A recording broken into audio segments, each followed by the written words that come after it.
आज के कार्यक्रम में आपका स्वागत है। कल जब अमित शाह संसद में बोल रहे थे, राज्यसभा में, तो वो व्यवहार में जिसे हम लोग राजनीति में असभ्य भाषा कहते हैं, असभ्य शैली कहते हैं, उस शैली और भाषा में बोल रहे हैं। और ये जो पैटर्न है, ये पैटर्न बहुत ही इंपॉर्टेंट पैटर्न है, जो कि पूरे के पूरे बीजेपी के दो प्रमुख नेताओं के भाषा के शैली और उसकी जो संरचना है, उसका हिस्सा है। इस पर मैं अलग से एक प्रोग्राम करूंगा। आज मैं अभी खाली अंबेडकर तक बात सीमित रखूंगा। मैं सोच रहा था, ये संविधान पर बहस चल रही थी, तो अंबेडकर का उपयोग क्यों नहीं कर रहे ये लोग। लेकिन कल अंबेडकर का जिस तरह से उपयोग किया गया, अंबेडकर नरेंद्र मोदी, अमित शाह या बीजेपी या आरएसएस के नेताओं के लिए एक आदर्श अनुकरणीय विचार नहीं है।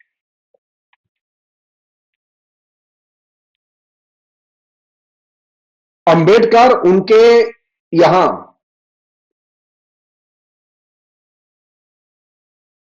एक एप्रोप्रिएट करने वाला एक एलिमेंट है।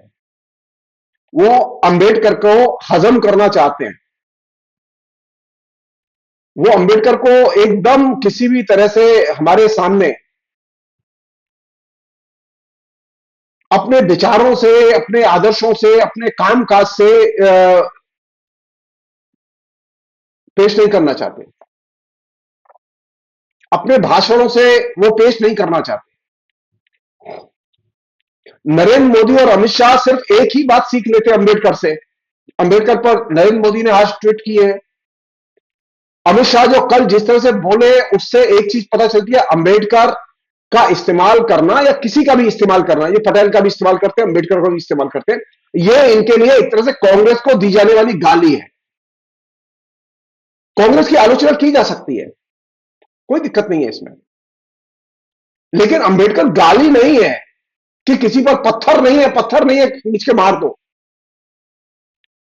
अंबेडकर एक विचार है और विचारों का एक तरह से समूह है अंबेडकर के पास।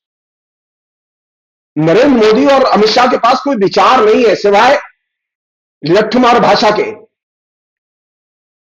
कल जिस तरह से पूरी की पूरी संविधान पर चली बहस का उपसंहार हुआ है और एक तरह से समापन भाषण दिया है अमित शाह ने, वो क्लासिक एग्जाम्पल है असभ्य भाषा के संसदीय प्रयोग का। राजनीतिक विमर्श में कुछ ना सीखते, खाली अंबेडकर से भाषा कैसे लिखी जाती है और बोली जाती है यही सीख लेते।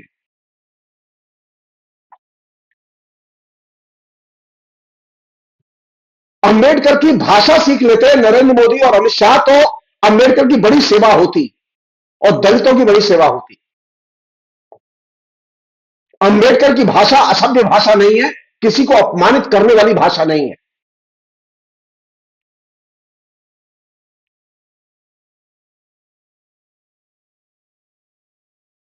अंबेडकर बहुत ही तीखी आलोचना करते थे, विचारों की आलोचना करते थे, व्यक्तियों की आलोचना नहीं करते थे, व्यक्तियों पर हमला नहीं करते थे।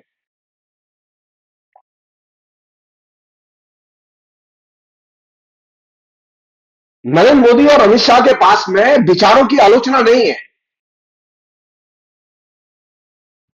बल्कि हमले वाली भाषा है और हमले वाली आलोचना है, या हम ये कि गाली वाली भाषा और गाली वाली आलोचना है।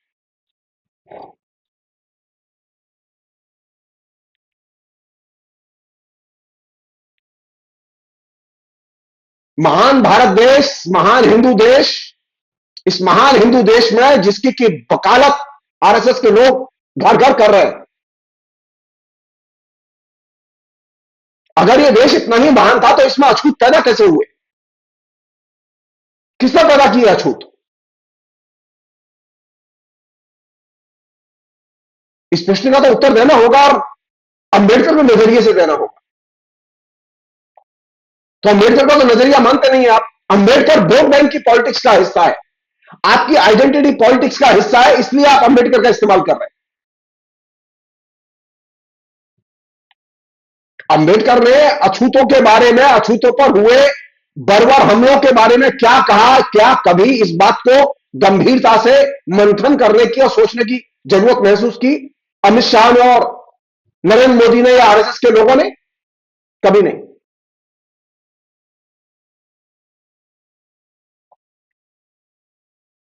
अंबेडकर ने बहुत तीखी आलोचना की है धर्म की और ईश्वर की। मैं एपिसोड में बोल चुका हूं मैं उस पर।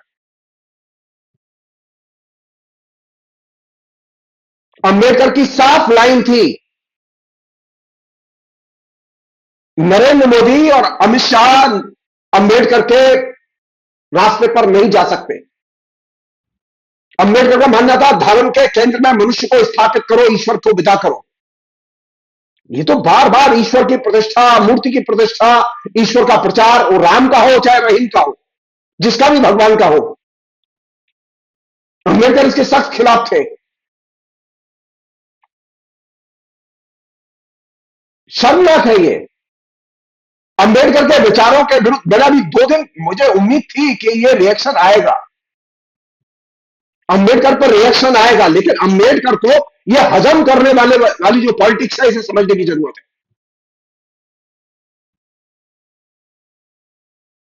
अंबेडकर धर्म के विरोधी नहीं थे, वे धर्म के पक्ष में थे। वे चाहते थे कि धर्म का पालन हो, लेकिन धर्म के केंद्र से ईश्वर को विदा करके मनुष्य को प्रतिष्ठित किया जाए। और ये विचार उनके जेहन में आया महात्मा बुद्ध से प्रेरणा लेके, जिस महात्मा बुद्ध का आए दिन विदेशों में नरेंद्र मोदी इस्तेमाल करते हैं, हम महात्मा बुद्ध की भूमि से आए हैं। शर्म आनी चाहिए।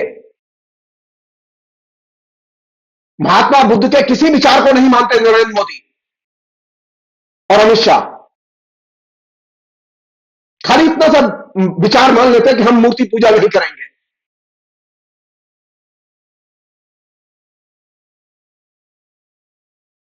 नहीं, दो चीजें एक साथ नहीं हो सकती।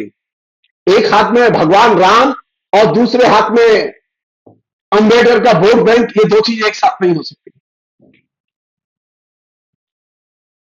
भगवान राम हाथ में होंगे तो हिंदू अस्मिता की राजनीति आप करेंगे, और हिंदू अस्मिता की राजनीति का अंबेडकर ने जम के विरोध किया। अंबेडकर इसके पक्ष में ही नहीं थे कि अस्मिता की राजनीति की जाए।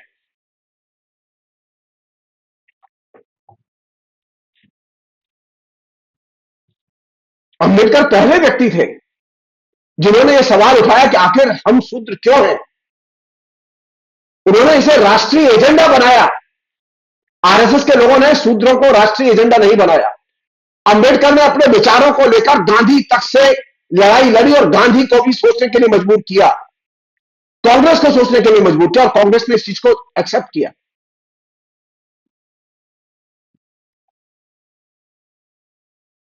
नरेंद्र मोदी को तो सामाजिक इतिहास, आंदोलन का इतिहास, स्वतंत्रता का इतिहास, अंबेडकर का इतिहास, अंबेडकर के विचार, इनसे कोई लेना देना नहीं है। वो खाली ट्वीट करना जानते हैं और भाषण देना जानते हैं, और उनका जो भोपो मीडिया है वो उसका अहरनिश प्रचार करना जानता है।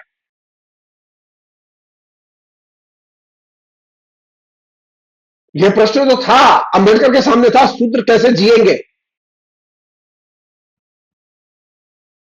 आरएसएस ने क्यों नहीं उठाया? वो अगर अंत्यजों की इतनी ही हिमायती थी, आरएसएस कभी भी अंत्यजों की हिमायती नहीं रही है।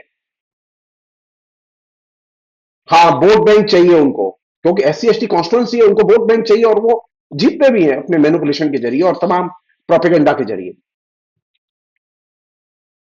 लेकिन अंबेडकर ने जब अछूत को राजनीति के केंद्र में, शूद्र को राजनीति के केंद्र में प्रतिष्ठित किया, तो उन्होंने महान क्रांतिकारी काम किया। उन्होंने राम को प्रतिष्ठित नहीं किया, उन्होंने हनुमान को प्रतिष्ठित नहीं किया, उन्होंने अछूत को प्रतिष्ठित किया।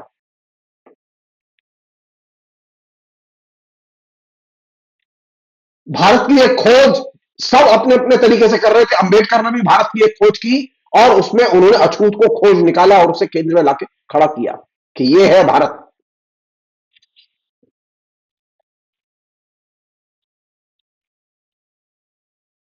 एक अन्य चीज और इंपॉर्टेंट चीज, सवाल यह है कि अछूत की कोई परंपरा है कि नहीं है, अछूतों का कोई इतिहास है कि नहीं है। अगर अछूतों का इतिहास पढ़ेंगे तो पता चलेगा कि हिंदू सभ्यता, हिंदू परंपरा कितनी बर्बर और असभ्य परंपरा रही है। यही तो लड़ाई थी अंबेडकर की। तो हिंदू परंपरा को सुरक्षित करके, आप हिंदू धर्म का प्रचार करके आप अंबेडकर के विचारों पर तो नहीं चल रहे, बल्कि अंबेडकर के विपरीत विचारों पर चल रहे हैं।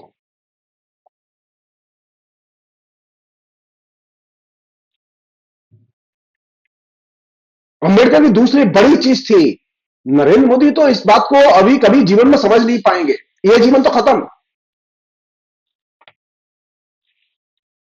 अंबेडकर ने ये सबसे बड़ा प्रश्न रखा था कि हिंदुस्तान के सभी राजनेताओं को, सभी दलों को अछूतों के सवाल पर पोजीशन लेनी होगी, स्टैंड लेना होगा। अछूतों के सवाल पर स्टैंड लेने का मतलब यह है कि अपने तमाम बंद दरवाजे खोलने होंगे दिमाग के, और जो पहले से तय शुदा विचार चले आ रहे हैं उन सबको त्यागना होगा।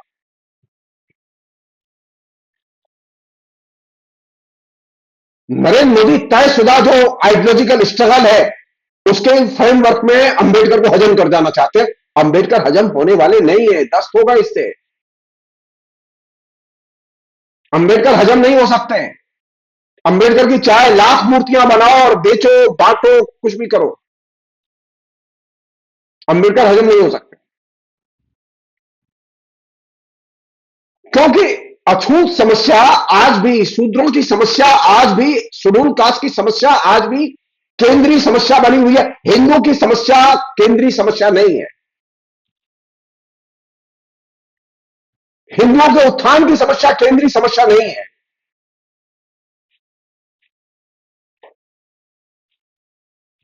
आज अछूत सबसे बड़ी संख्या में है, शूद्र सबसे बड़ी संख्या में है।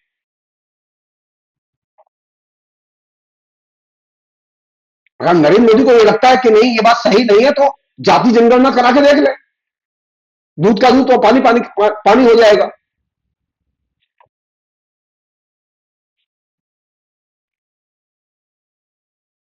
अंबेडकर की अछूत को मुक्ति तब मिलेगी जब आप ह्यूमन राइट्स को मान्यता देंगे।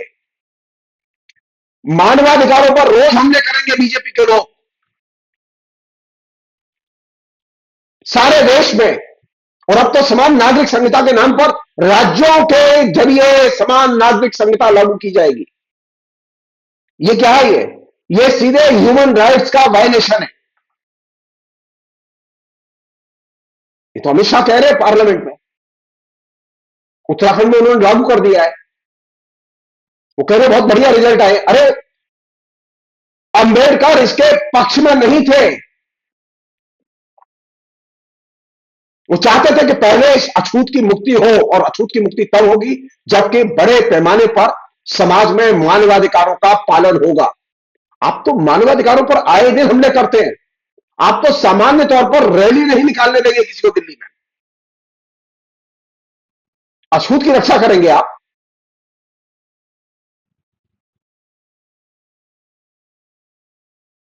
हाथरस का पीड़ित, बलात्कार से पीड़ित परिवार न्याय के लिए तरस रहा है, जिसको न्याय देने के लिए उत्तर प्रदेश के मुख्यमंत्री और तमाम बीजेपी के नेताओं ने मीडिया में जम के कसम खाई थी, आज तक उनकी एक मांग पूरी नहीं हुई है।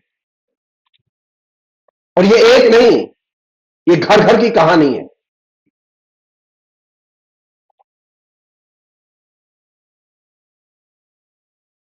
मैंने कई वीडियो किए दलितों की समस्याओं को लेकर, आप उनको जरूर देखिएगा। मैं जो चीज आपसे शेयर करना चाहता हूं, नरेंद्र मोदी और अमित शाह का अंबेडकर प्रेम बोगस और अंबेडकर को हजम करने वाला पॉलिटिकली मोटिवेटेड प्रेम है। इसका अंबेडकर के विचारों से, अंबेडकर के लक्ष्य से, अंबेडकर के पर्सपेक्टिव से कोई लेना देना नहीं है।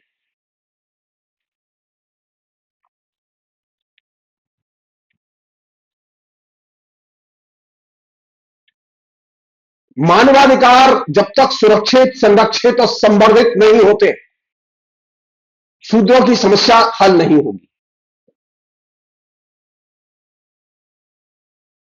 नरेंद्र मोदी ये इंश्योर करें कि हम अंबेडकर को मानते हैं और हिंदुस्तान में मानवाधिकारों का समान दृष्टि से पालन किया जाएगा।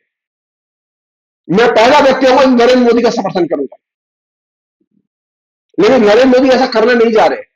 तो नरेंद्र मोदी की दृष्टि में हिंदू ही महान है और हिंदुओं को ही जीने का हक है। शेड्यूल कास्ट अगर जीना चाहते हैं तो हिंदू होकर जिए।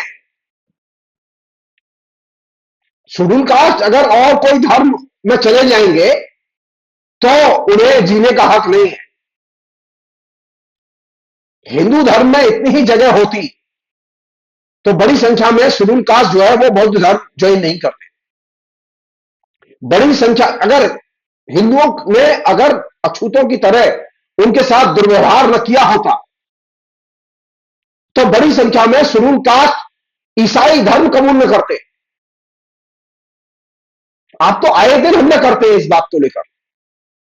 आपने तो ये रोक लगा रखी है, जगह जगह लोगों को बाधित करते हैं आप कि तुम धर्म नहीं बदल सकते अपना। कमाल है। ये अंबेडकर के विचारों की रक्षा करेंगे। अंबेडकर इसके पक्ष में थे कि स्वेच्छा से अगर कोई व्यक्ति अपना धर्म बदलना चाहे तो बदल सकता है। नरेंद्र मोदी तो इसके ही खिलाफ है। और नरेंद्र मोदी का देखिए दुस्साहस देखिए। अरे नरेंद्र मोदी को कहना चाहिए मैं अंबेडकर को नहीं मानता। काहे के लिए ट्वीट किया उन्होंने? काहे के लिए आज लगातार 3-4 ट्वीट किए उन्होंने अंबेडकर के पक्ष में?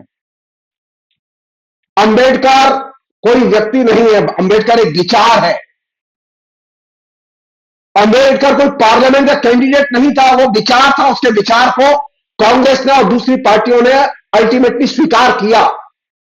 बीजेपी आज तक अंबेडकर के विचारों को नहीं मानती।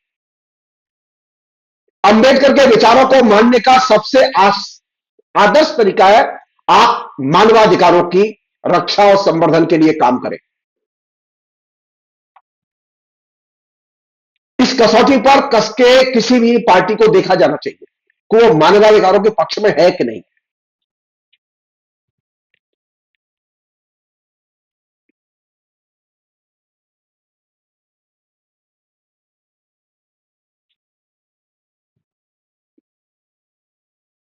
एक और चीज है, बहुत महत्वपूर्ण चीज बता रहा हूं। अंबेडकर ने जो दलितों पर बात की, शूद्रों पर बात की, तो दलितों और शूद्रों पर बात करते हुए उनकी दृष्टि में कौन सी चीज थी?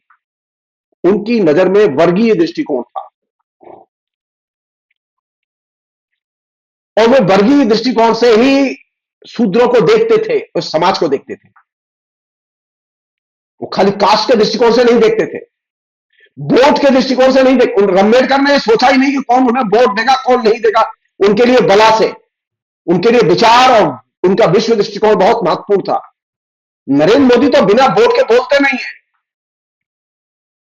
अमित शाह के मुंह से बिना वोट के अंबेडकर का शब्द नहीं निकलता।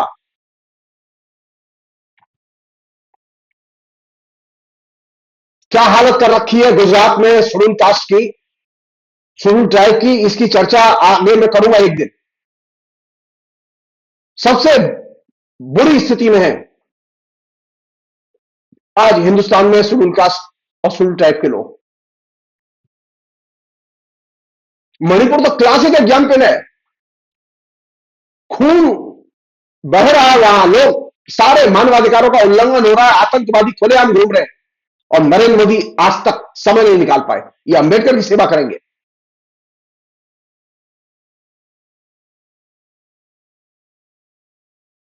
अंबेडकर का दृष्टिकोण, जैसा मैंने कहा, नरेंद्र मोदी को अगर इतना ही अच्छा लगता है कि अंबेडकर बहुत अच्छे हैं, उन्होंने बहुत महान कार्य किया, उनको मानना चाहिए।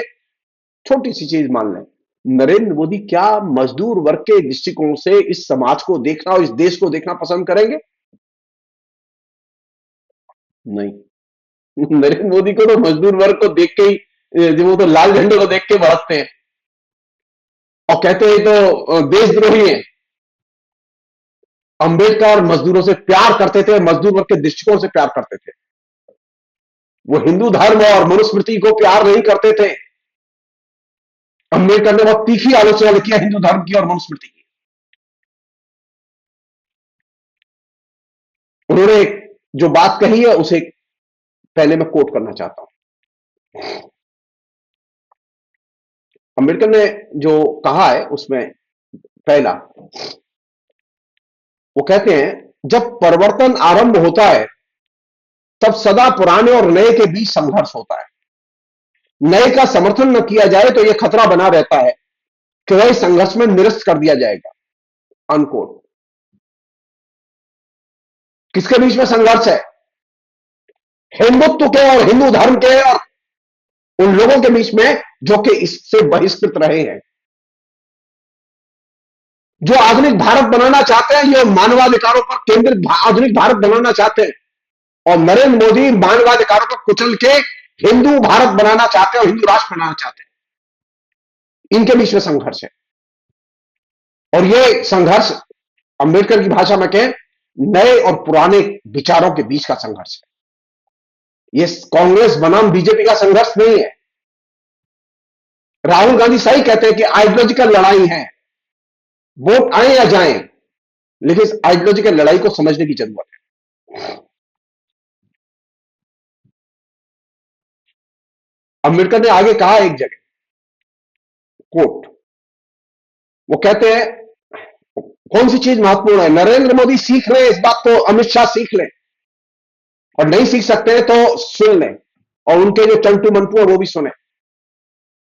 अंबेडकर कहते हैं यदि इस समय अभ्युदयशील वर्गों का समर्थन न किया गया, जाति बिरादरी का समर्थन किया गया, तो यह संभव है जाति बिरादरी बनी रहे और वर्गों की भूमिका पीछे छूट जाए।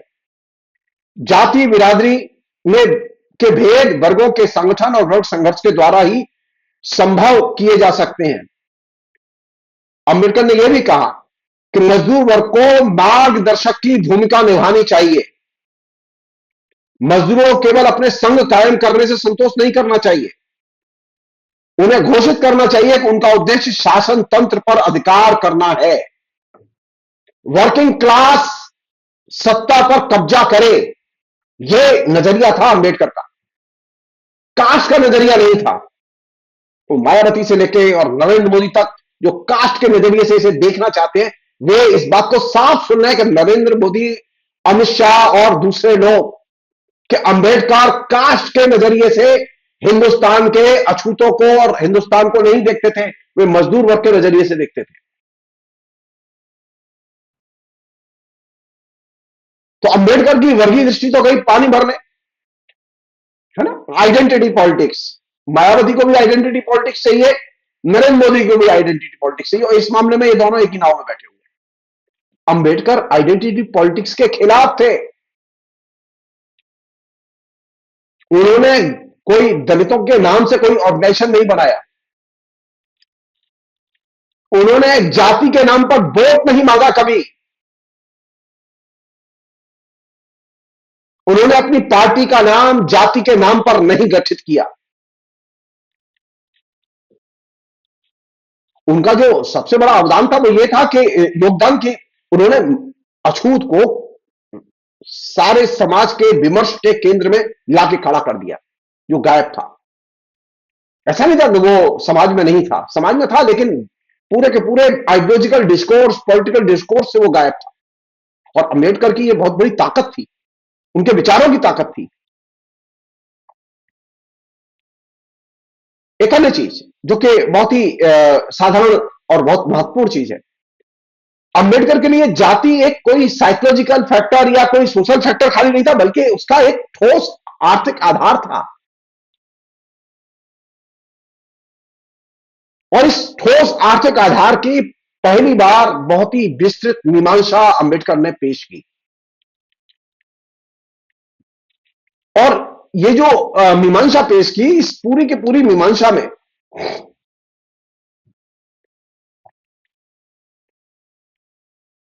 अंबेडकर इस चीज को नहीं मानते कि हिंदू सब एक जैसे थे, ये सब हिंदुओं का हिस्सा थे ना। वो बहुत दूसरे ढंग से देखते हैं सारी चीजें।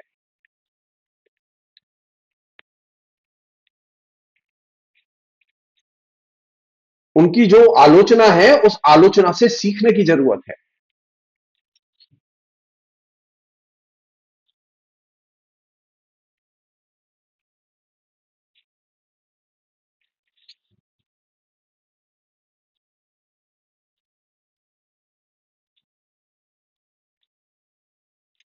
अंबेडकर ये जाति भेद नहीं करते थे।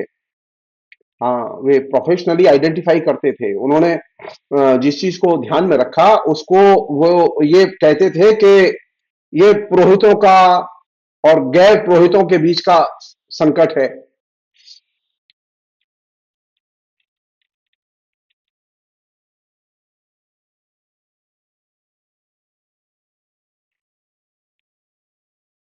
एक अन्य चीज जो कि इस बीच में बहस में आ रही है, उस बहस को बल देने के लिए हम इस बात को उठाना चाहते हैं।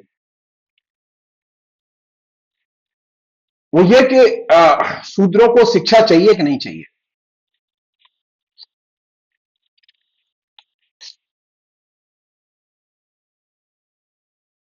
शूद्रों को धर्म चाहिए या ईश्वर चाहिए। शूद्रों को धर्म चाहिए, ईश्वर नहीं चाहिए। यहां मनुष्यों को भी धर्म चाहिए, ईश्वर नहीं चाहिए। अंबेडकर इस चीज को बहुत साफ तौर पर रेखांकित करते हैं अपने लेखन में। और ये जो चीज है ये बहुत ही असामान्य चीज है। उस दौर के फ्रीडम मूवमेंट के अनेक बड़े लेखक, अनेक बड़े आलोचक, अनेक बड़े जिसे कहें कि स्वाधीनता सेनानी, वे सब ईश्वर की जगह मनुष्य की प्रतिष्ठा पर जोर दे रहे थे।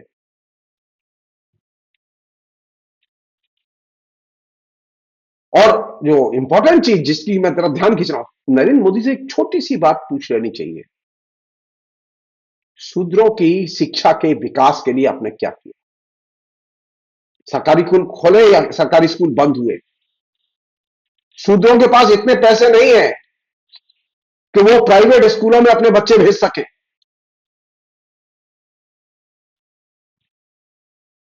शूद्रों में शिक्षा का प्रसार हो, गरीबों में शिक्षा का प्रसार हो, इसके लिए जरूरी है कि सरकारी स्कूल, कॉलेज, यूनिवर्सिटीज की शिक्षा का एक्सपेंशन हो।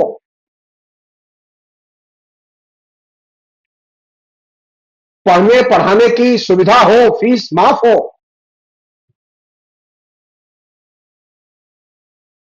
तो ये इस पर तो कोई ध्यान नहीं है, बल्कि स्कूल बंद हो रहे हैं बीजेपी के शासन में। हर राज्य में, मध्य प्रदेश, राजस्थान, उत्तर प्रदेश, हर राज्य में हजारों स्कूल, सरकारी स्कूल बंद कर दिए गए। और इसे कौन चपेट में आए इनके? शूद्र। नरेंद्र मोदी का शूद्र प्रेम है ये कि शूद्र स्कूल न जाए, वो अशिक्षित बने रहे। जबकि ज्योतिबा फुले और अंबेडकर की जो धारणाएं थी उनमें एक बहुत महत्वपूर्ण धारणा थी कि शूद्रों की मुक्ति के लिए शूद्रों में शिक्षा का प्रसार हो और शूद्रों को शिक्षा मिले, ये बहुत जरूरी है।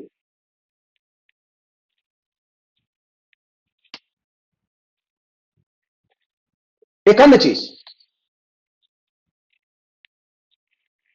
वो ये कि ये जो जाति समाज है और ये जाति समाज को लेके जो इतना आकर्षण है, इस आकर्षण के केंद्र में हम अपनी तरफ से क्या पहल करते हैं।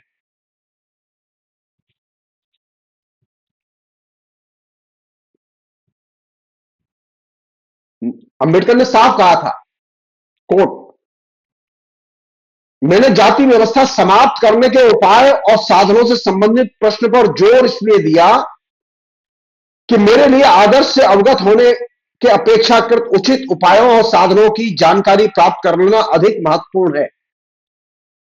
यदि आपको वास्तविक उपाय और साधनों की जानकारी नहीं है तो आपके सभी प्रयास निष्फल रहेंगे। नरेंद्र मोदी तो जगह जगह, बीजेपी के लोग, आरएसएस के लोग जगह जगह जाति कन्वेंशन, जाति पंचायतें, जाति के आधार पर वोट की लामबंदी, जातियों के आधार पर छोटे छोटे छोटे राजनीतिक समूह, व्हाट्सएप ग्रुप, इन सबका संचालन कर रहे। अंबेडकर इसके पक्ष में नहीं थे।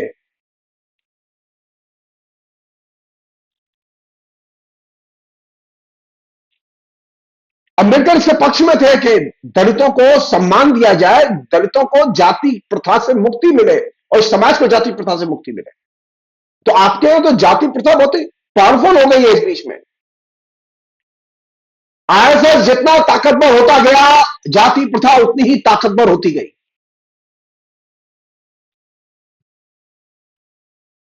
जाति प्रथा के ताकतवर होने का एक कारण था अंग्रेजों का शासन, उनकी अलगाव की और भेद की नीति।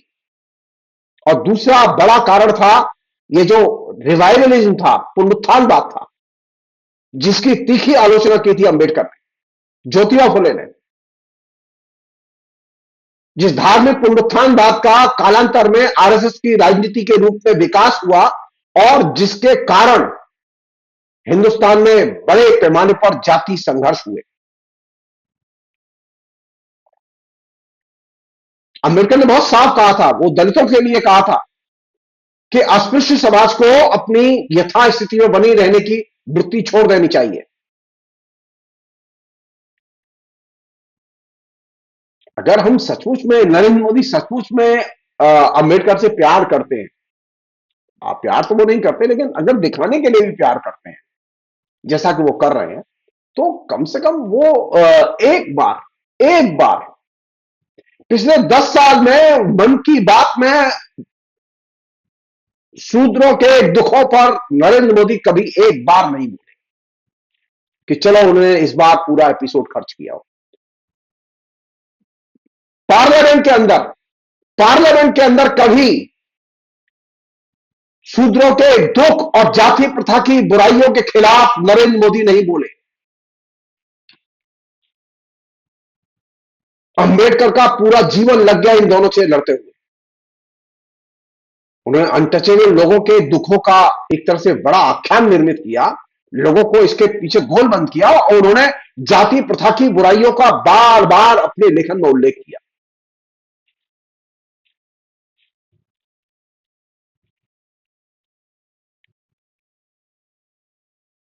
एक और चीज है जिस पर के कायदे से ध्यान दें हम लोग, तो अंबेडकर की बड़ी मदद होगी। अंबेडकर ब्राह्मणों के खिलाफ नहीं थे। वो ये ब्राह्मणों का जो संस्कार है, ब्राह्मण संस्कार है, वो ब्राह्मण संस्कार के खिलाफ थे। उन्होंने लिखा है, हम ये मानते हैं कि ब्राह्मण लोग हमारे दुश्मन न होकर ब्राह्मण्यग्रस्त लोग हमारे दुश्मन हैं। ब्राह्मण्य रहित ब्राह्मण हमें नजदीक का लगता है, ब्राह्मण्यग्रस्त ब्राह्मणेतर हमें दूर का लगता है।